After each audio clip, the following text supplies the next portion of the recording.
साधना का अर्थ है एक आध्यात्मिक पथ जो हमें एक अद्वितीय प्रकार की ब्रह्मांडीय शक्ति प्राप्त करने की ओर ले जाता है।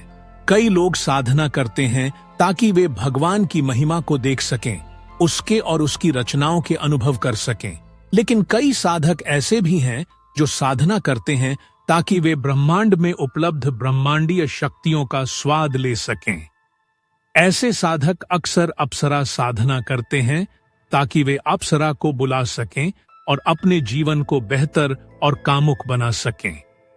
यह ठीक है कि साधारण साधनाएं जैसे कि बगलामुखी साधना, तारा साधना आदि करना सही है, लेकिन कुछ साधनाएं हैं जो जटिल और खतरनाक हैं, जैसे कि कर्ण पिशाचिनी साधना, मारण मंत्र साधना, प्रेत साधना, भूत साधना आदि।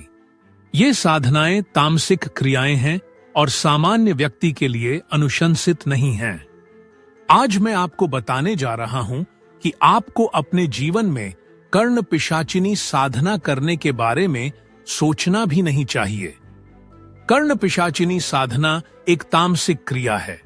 आप जानते हैं कि आप अपने घर में यज्ञ या पूजा क्यों करते हैं।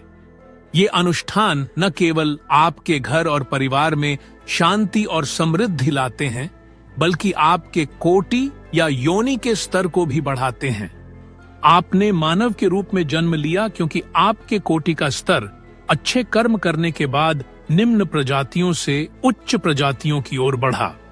उदाहरण के लिए, आप पिछले जन्म में एक छोटे सांप के रूप में हो सकते हैं और जब आप सांप की योनि में थे, आपने एक छोटे बच्चे को खेलते हुए देखा और उसे काटने के बजाय आप वहां से हट गए।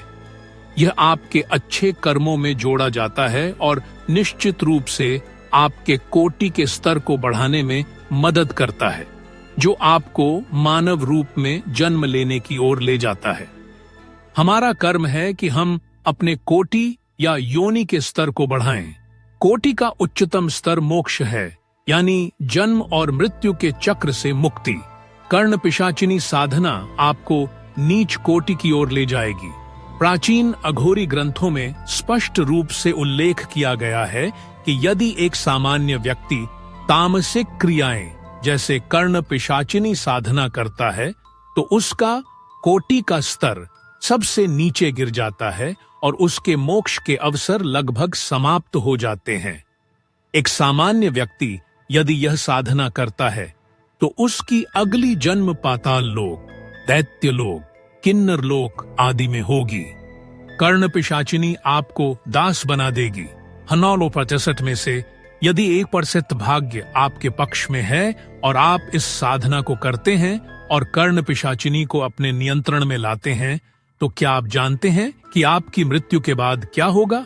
कर्ण पिशाचिनी आपकी आत्मा को नियंत्रित करेगी और आपसे सेवा लेगी।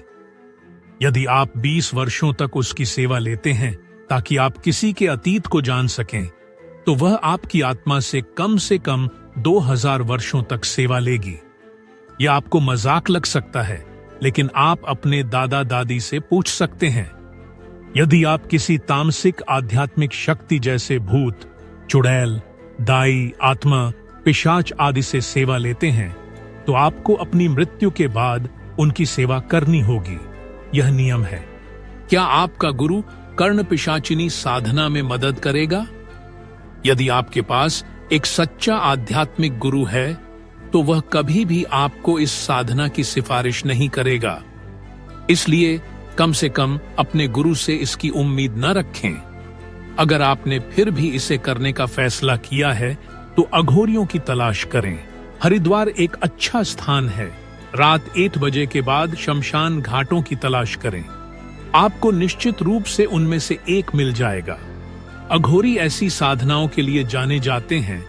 आप उन्हें केवल शमशान घाट में ही पाएंगे, ऑनलाइन पोर्टलों पर नहीं। ऑनलाइन बाबाओं से आपको सिर्फ आर्थिक नुकसान होगा, आपका परिवार बर्बाद होगा। साधना प्राप्त करने के बाद कर्ण पिशाचिनी आपके साथ बाथरूम में भी बनी रहेगी। इसलिए यह असंभव है कि आप अपनी पत्नी के साथ बेडरूम में सो सकें जबकि पिशाचिनी आपके साथ है। कर्ण पिशाचिनी सबसे पहले आपकी पत्नी को उसके सपनों में परेशान करेगी और फिर वास्तविकता में। यहां तक कि आपके बच्चों की जिंदगी भी खतरे में आ जाएगी। कर्ण पिशाचिनी कभी भी किसी को बर्दाश्त नहीं करती जो आपके और उसके बीच आए। यह स्थिति बहुत खतरनाक है। पिशाचिनियां आपके वंशजों को भी परेशान करती हैं। सच कहा गया है कि जब पिशाच या पिशाचिनियां आपसे जुड़ जाती हैं तो वे आपके वंशजों को भी परेशान करती हैं।